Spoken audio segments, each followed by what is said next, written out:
Saludos, ¿qué tal? Bienvenidos a un nuevo podcast Finetalks, ya sabes, vuestro podcast de confianza sobre inversión y finanzas. Esta vez vamos a hablar un poquito, vamos a hacer un back to basic, ¿no? Back to basics, que suele decirse, ¿no? El tema de renta fija, porque hemos visto que se está hablando, evidentemente, nosotros también lo hacemos mucho en estos días, en estos últimos meses, sobre renta fija, con el tema de bonos, rentabilidad, etcétera, pero hay ciertos conceptos o hay ciertas cosas que quizás no tengamos tan claros y vamos a intentar, pues bueno, clarificarlos un poco entre todos y aprender, que es al final de lo que se trata. En esta ocasión hemos invitado a Héctor Moedano. Héctor, ¿qué tal estás?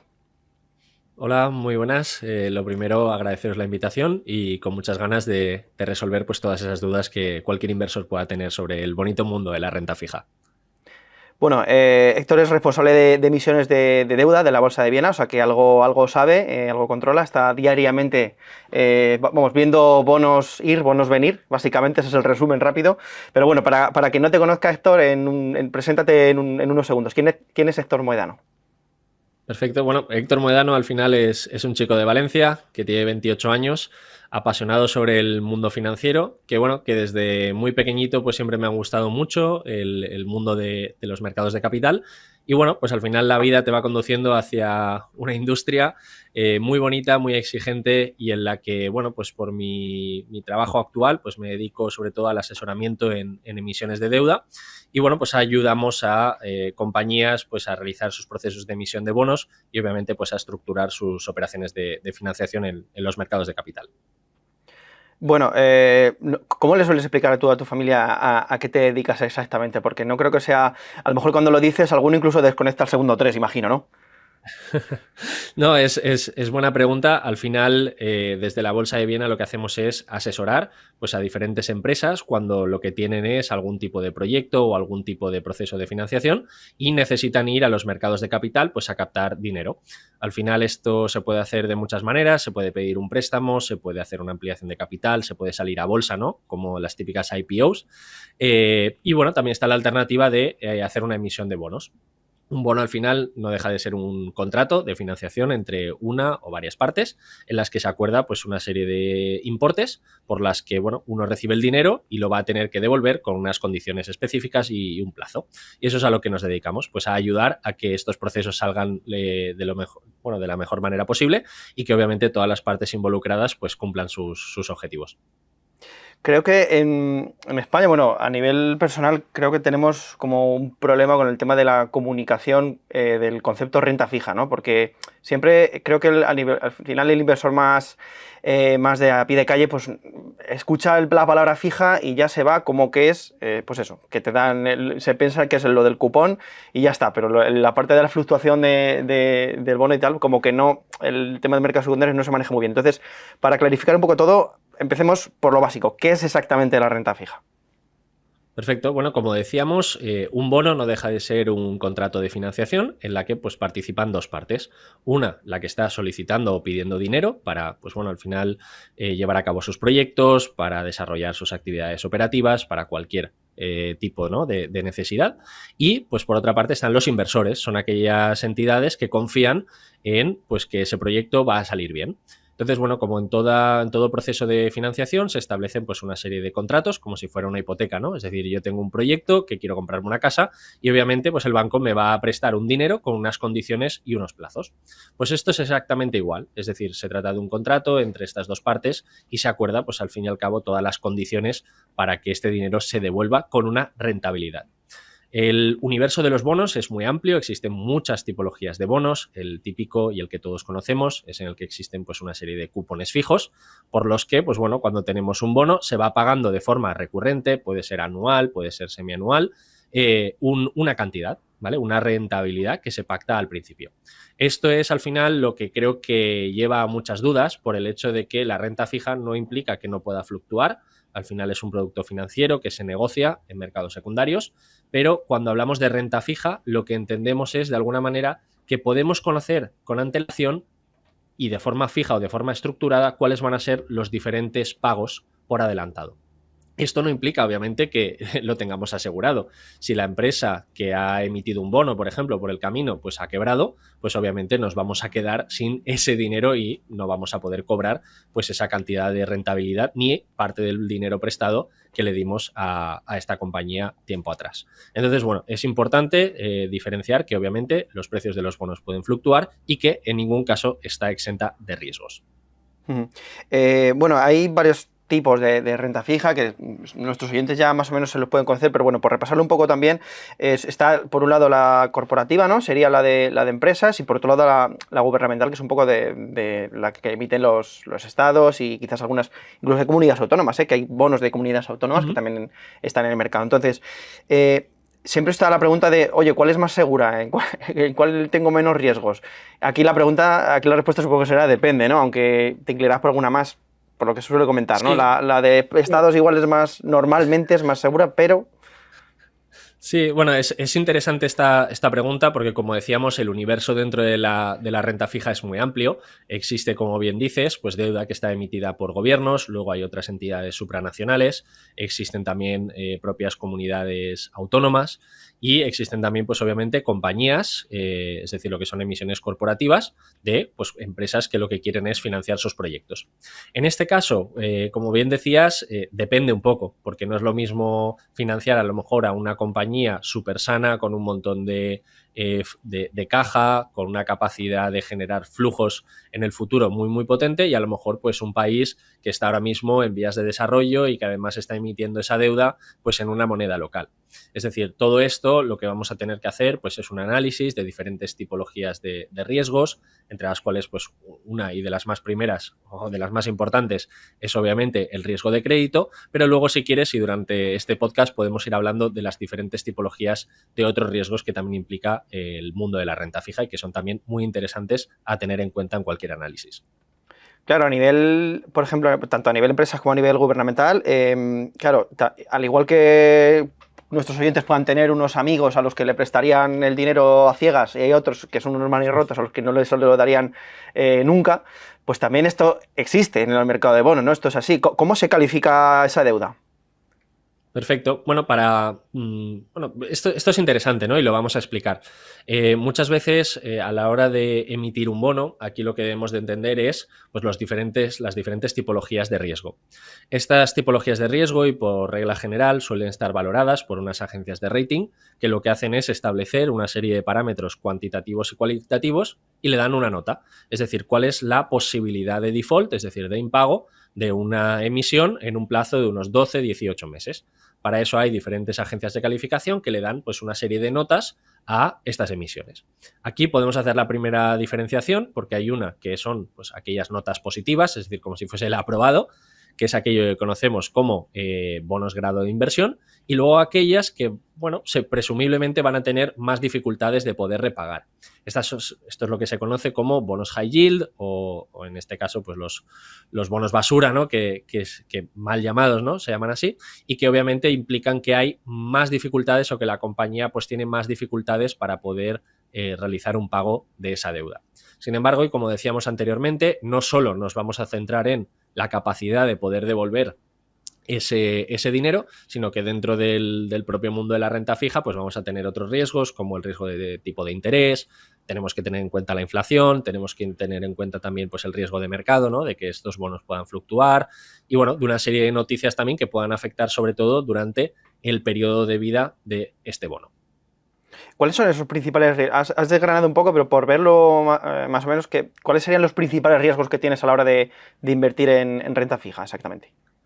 Perfecto. Bueno, el primero es el riesgo de crédito, ¿no? Que es que al final el más básico, y por hacer un ejemplo sencillo, es que cuando yo le estoy prestando dinero a un amigo, pues este no me lo devuelva. ¿Vale? Este es al final el que todos entendemos, que es básicamente pues, que la persona a la que le he prestado no cumpla con sus obligaciones. Esto implica pues, que me devuelva en la parte del dinero prestada más los intereses, porque también obviamente puede haber default en la parte de que no me esté dando esa parte de intereses que hemos pactado. El segundo es el riesgo de tasa de interés, que es que obviamente pues, los tipos de interés puedan subir y obviamente pues el valor del bono que tengo va a ser inferior. ¿Por qué? Pues porque imaginemos que yo le estoy prestando a mi amigo a una tasa de interés del 10%, pero de repente el mercado se pone de acuerdo y todo el mundo se está prestando al 20%, que implica que el valor de mi contrato es inferior, el valor de mi bono está muy por debajo de lo que se está pagando ahora mismo en mercado.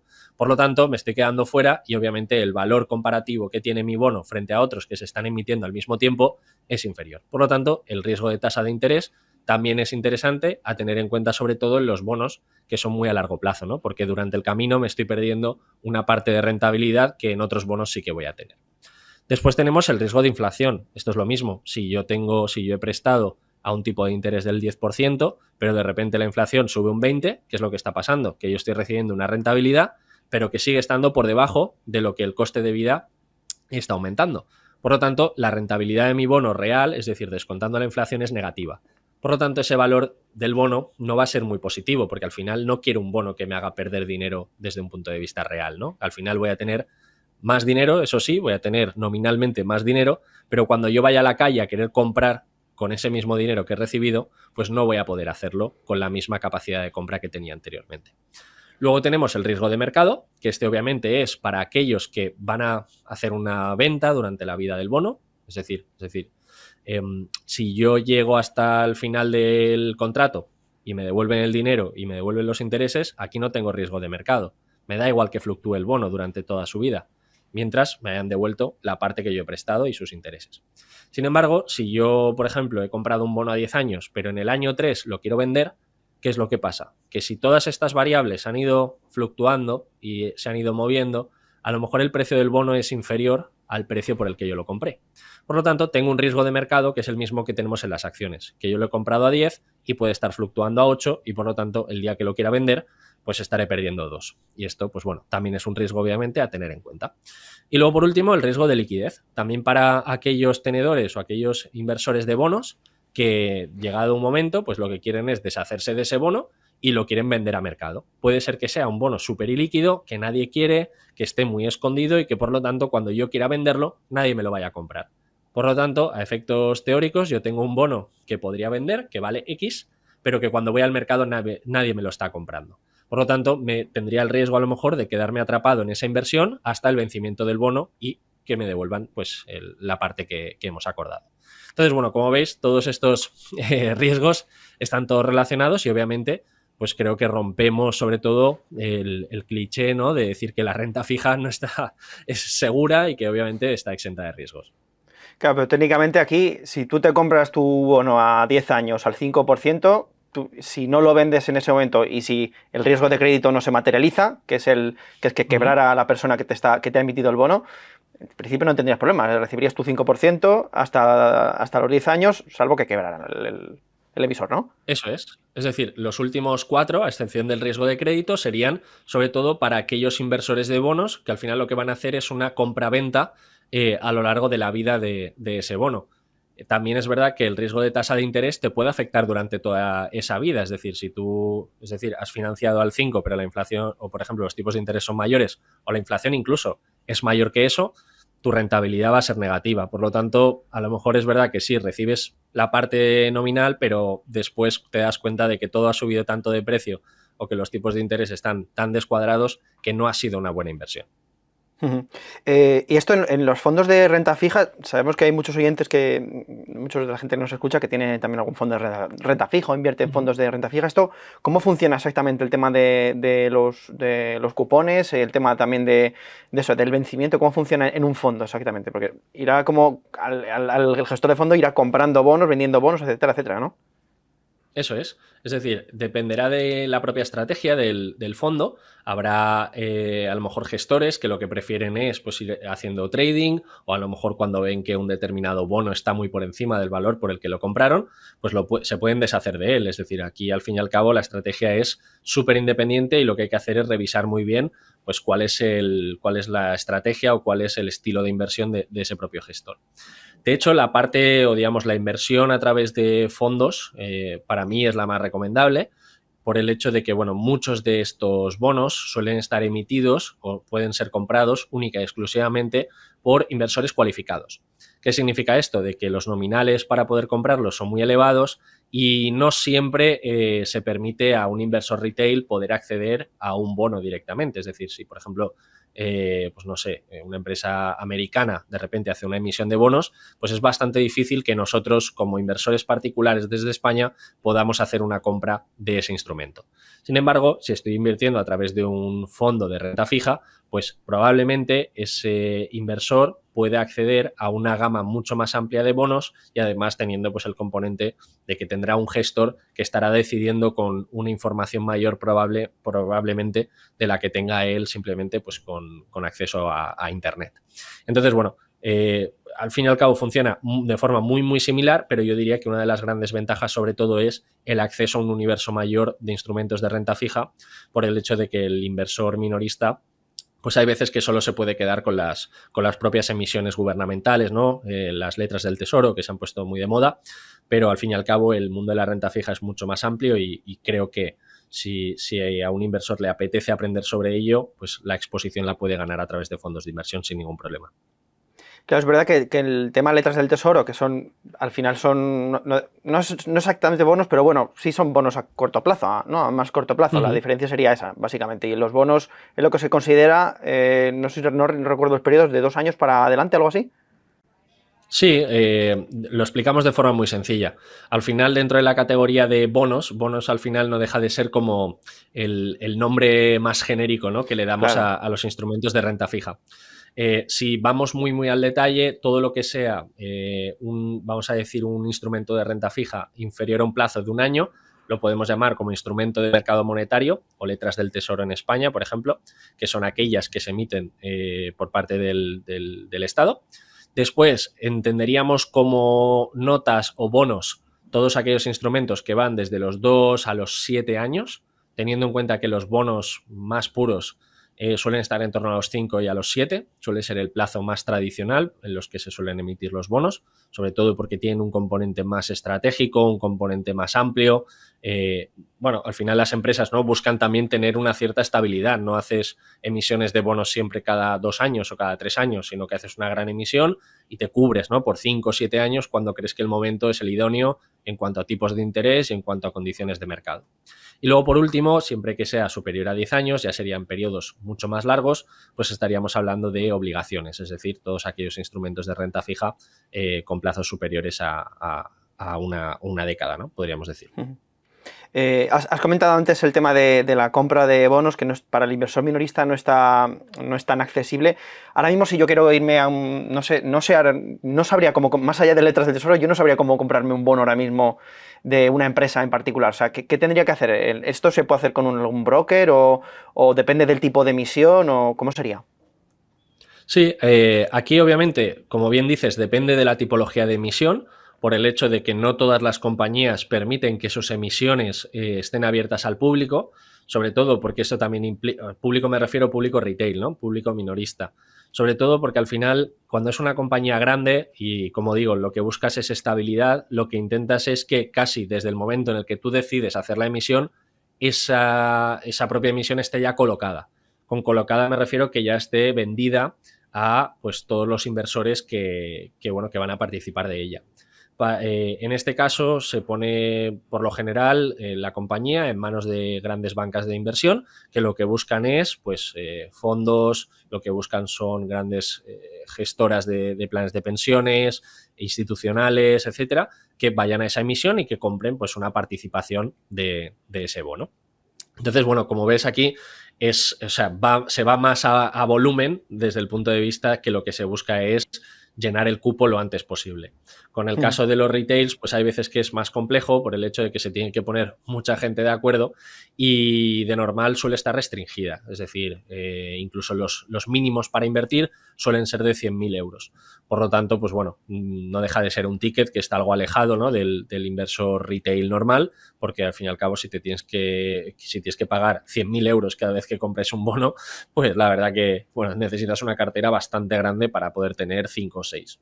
Entonces, bueno, por eso digo que desde el punto de vista de los fondos de inversión te permite diversificar y sobre todo con unos tickets pues, más accesibles, ¿no? a lo que podamos considerar, ¿no? Cada uno de ellos. Es verdad que hay veces que hay algunas emisiones muy específicas que sí que se permite pues, participar con a lo mejor nominales de 1.000 euros, una cosa así, y esto va a depender obviamente del broker y de la plataforma que tenga internamente con el acceso a mercado correspondiente. Hay algunos que sí lo permiten y otros que están más restringidos o directamente no trabajan en el mercado de renta fija. Esto a nivel deuda de empresas, ¿verdad? A nivel gubernamental, ¿es más accesible o también tiene unos mínimos bastante altos? No, a nivel a nivel gubernamental está mucho más abierto, como digo, la posibilidad de poder participar en el ejemplo, ¿no? que mencionábamos anteriormente de las letras del Tesoro. Cualquier persona se puede, si no recuerdo mal, abrir una cuenta en el Banco de España, tendrá una cuenta de valores, realiza un depósito y a partir de ese depósito puede acceder, digamos, al proceso de compra.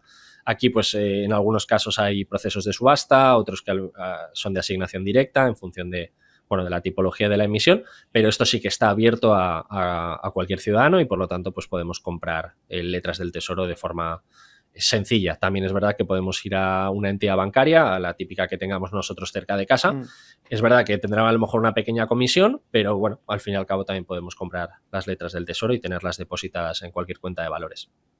Y, por ejemplo, obligaciones a 10 años o a más de 10 años, por ejemplo, imagínate del gobierno de Francia, que me quisiera comprar yo una obligación del gobierno de Francia, ¿también podría? ¿O Pues, tan largo plazo es más complicado? En principio diría que sí. Me pillas un poco, es un caso ahí muy particular, pero bueno, diría que bueno, existen muchísimas emisiones, sobre todo gubernamentales, en las que el público retail puede participar y bueno, ahí lo único que tienes que hacer es esperarte al vencimiento de 10 años, salvo que lo quieras vender por el camino. Pero entiendo que si se puede, por ejemplo, en letras del Tesoro, no veo ninguna restricción a un plazo más largo, más allá de la temporalidad.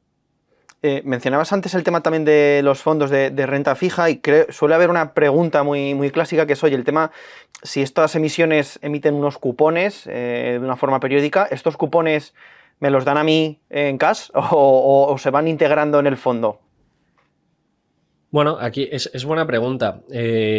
Salvo error por mi parte, existen dos tipologías de fondos. Unas son las que son de acumulación y otras que son las de distribución. En el caso de las acciones es bastante sencillo por el hecho de que siempre que se paga un dividendo lo recibimos automáticamente.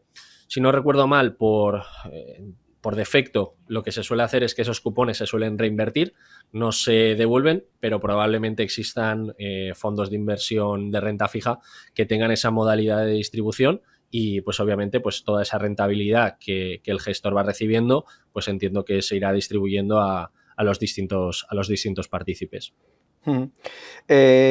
Bueno, te hago ya las últimas. Vi también alguna cuestión, de hecho lo explicamos en el podcast hace unas semanas con el tema de la diferencia entre vencimiento y duración. ¿Cuál sería esa? Porque muchas veces se confunde, ¿no? Ese vencimiento con duración. ¿Cuál sería la diferencia entre esos dos conceptos?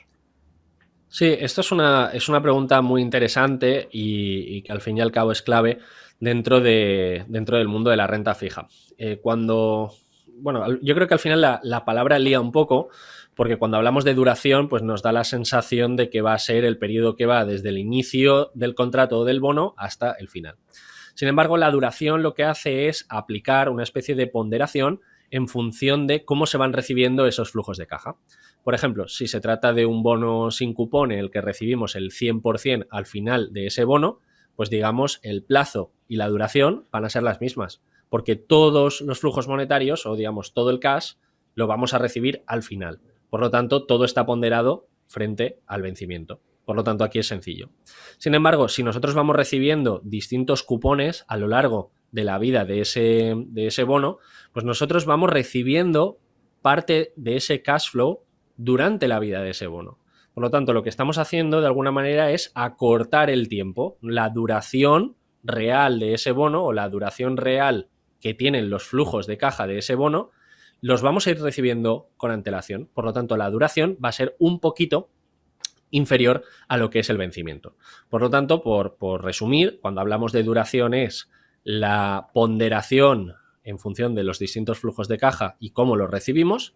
Y el vencimiento viene a ser pues lo que pone en el contrato, en el que si pues, se trata de un bono de 5 años, pues es de 5 años. O si es de 10 años, pues de 10 años. Entonces esa es la pequeña diferenciación, porque también en función de la duración que tiene un bono va a estar, entre comillas, un poquito más expuesta a cambios de tipos de interés. Si yo todo lo que voy a recibir es dentro de 10 años, pues obviamente si suben o bajan los tipos de interés, el descuento que hago a valor presente y que me sirve para valorar ese bono, pues va a estar mucho más afectado por el cambio de los tipos de interés. Estoy contracapitalizando, me estoy llevando a valor presente.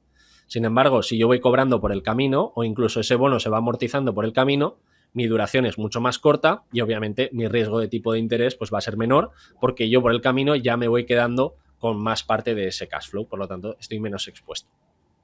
Genial. Te voy a preguntar también, por último, un par de cositas. Sobre todo, quería saber un poco tus perspectivas. O sea, ¿qué es lo que esperas acerca del mercado de renta fija? Tuvimos un 2023 en el que se esperaba un gran año para la renta fija. Al final se quedó un poquito descafeinado, salvo ese rally que tuvimos al final del año. Entonces, para este 2024, ¿qué perspectivas tienes? ¿Es buen momento para la renta fija y qué tipo de activos verías tú a nivel particular más interesantes? Pues sin duda me parece un año muy interesante. Yo en mi caso, mi cartera, yo creo que la última vez que lo miré estaba por encima del 70% en renta fija, lo cual pues ya dice bastante de mi posicionamiento, sobre todo aprovechando pues todas esas subidas de tipos que hemos tenido a lo largo de estos últimos meses, trimestres, pero ahora también la sensación da de que, bueno, una vez se ha podido, entre comillas, enfriar un poco la economía, que hemos visto que la inflación parece que ya no continúa las tasas tan peligrosas, ¿no?, que veíamos hace unos trimestres también. Creo que se ha creado un caldo de cultivo muy positivo, sobre todo para invertir en renta fija. Sobre todo por varios conceptos, ¿no? Decíamos que si estamos bajando los tipos de interés, pues aquellos bonos que ya se han emitido con tipos de interés superiores o los anteriores, pues al final el valor de ese bono es superior. Y esto creo que es algo que puede ayudar mucho, sobre todo si los tiros de los bancos centrales van por la línea de pues, tratar de simplificar el proceso, de no quedarnos con unas tasas de tipos de interés tan elevadas y llevarlas pues, a unos tipos medios cercanos del 3, 2,5, 3,5, algo, digamos, que no sea pues, los 5 que hemos llegado a ver. Esto creo que es el primer factor, y el segundo, la inflación. Si la inflación remite, si podemos ver pues, unos niveles más o menos estables de inflación, creo que esto también puede favorecer muy mucho al mercado de renta fija. Y bueno, en mi caso yo soy más favorable desde el punto de vista de que se puede ganar un extra de rentabilidad desde el punto de vista de la renta fija corporativa. Sobre todo empresas de mucha calidad, empresas grandes, empresas con grandes contratos, empresas que, bueno, que al final tengan flujos de caja elevados, que este riesgo de crédito sea, entre comillas, pues moderado. Y luego aquí también, pues hay, jugando, ¿no?, con toda esta parte de riesgos que hemos comentado anteriormente, yo tampoco me iría a buscar unas duraciones súper largas, por el hecho de que, bueno, al fin y al cabo, si yo estoy sumando un poquito más de riesgo de crédito, porque ya no estoy invirtiendo en letras del tesoro o en bonos gubernamentales, etcétera, sino que me estoy yendo a empresas, que por lo general o estadísticamente tiene más riesgo invertir en una empresa que en un gobierno, pues a lo mejor reducir un poco esa exposición en cuanto a riesgo de tipos y tratar de tener unos plazos un poquito más cortos, ¿no? En mi caso creo que la cartera, más o menos la duración media estaba entre 3-4 años, que me parece algo prudente, algo, entre comillas, que puedo asumir. Entonces, bueno, este sería más o menos el overview que le doy yo a mi cartera. Como digo siempre, esto ya es independiente de cada uno, pero es el approach que tengo yo establecido para este 2024.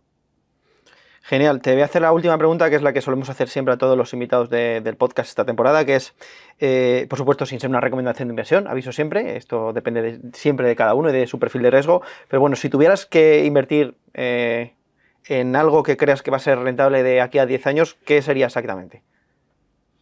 Ostras, es una pregunta interesante, pero yo diría que cualquier sector que pudiera estar enfocado en el análisis de datos, todo lo que tenga que ver con machine learning, todo lo que tenga que ver con un componente tecnológico, numérico, matemático. Creo que al final es una de las industrias que, bueno, todo lo que pudiera ser computacional, vamos a llamarlo, cuántico, creo que es aquello que más recorrido puede tener, sobre todo porque es lo más expuesto a un crecimiento exponencial y por lo tanto, pues como inversor, un posicionamiento en alguna industria o algún sector que se focalice muy mucho en estos desarrollos tecnológicos, en el futuro creo que puede ser, vamos, una muy buena inversión. Obviamente, expuesto a gran volatilidad, como todo lo tecnológico, pero bueno, al fin y al cabo tener un porcentaje de una cartera estable que nos permita poder tener algo más de riesgo